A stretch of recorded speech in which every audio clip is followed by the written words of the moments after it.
खोजा मन की बात कि ये क्या चाहता है। सुंदर स्त्री का भोग, ऐलान कर दिया कि विश्व की कोई सुंदरी मैं उसे वरण करना चाहता हूं, मेरे सामने आए।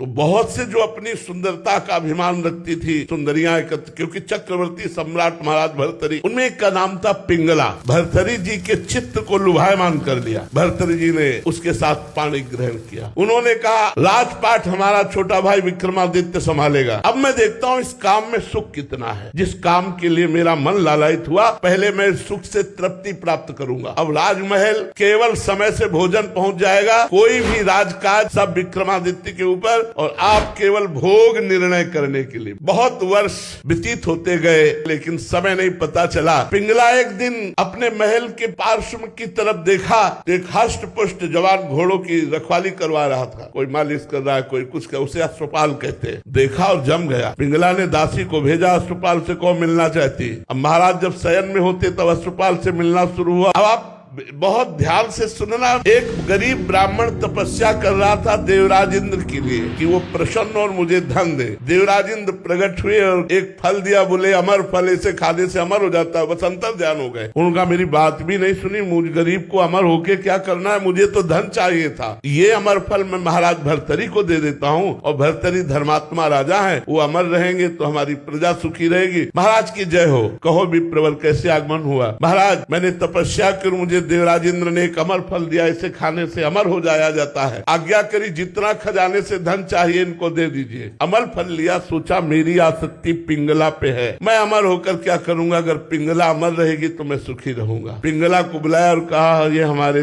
देश के विप्र की तपस्या का फल है, आप इसे पा लीजिए, अमर हो जाएंगे। पिंगला ने सोचा मैं अमर होकर क्या करूंगी, यदि अश्वपाल जीवित रहा, अमर रहा तो मुझे सुख मिलता रहेगा। उसने अश्वपाल को दे दिया। अश्वपाल का संबंध था राजा की नर्तकी से। उन्होंने सोचा अगर ये नर्तकी जीवित रही, अमर रही, तो मैं सुखी बना रहूंगा। उन्होंने नर्तकी को दे दिया। नर्तकी ने विचार किया मैं जिस राजा के दरबार की नर्तकी, वो राजा अमर हो तो अच्छा है। वो अमर फल फिर भर्तृहरि जी के पास पहुंच गया। भर्तृहरि जी महाराज के पास जब अमर फल पहुंचा तो उन्होंने वैश्या से कहा क्योरी विप्र अमर फल लाया तो समझ में आया तपस्या करके लाया, तू कहां से लाई। वो तो कांप गई। तो उनका महाराज आपके महल के पीछे जो अश्वपाल ने मुझे दिया। जाओ। अश्वपाल को बुलाया सभा में और कहा बोल ये अमर फल कहाँ से मिला। होश उड़ गए। महाराज जीवन दान हो तो सत्य बोलूं। हाँ जाओ, माफ किया। महाराज आपकी रानी पिंगला ने दिया। पिंगला को बुलाया और कहा क्योरी चक्रवर्ती सम्राट मुझ भर्तृहरि से तुझे तृप्ति नहीं हुई, धिक्कार है इस काम को। और उतारा मुकुट और रख दिया और सदा सदा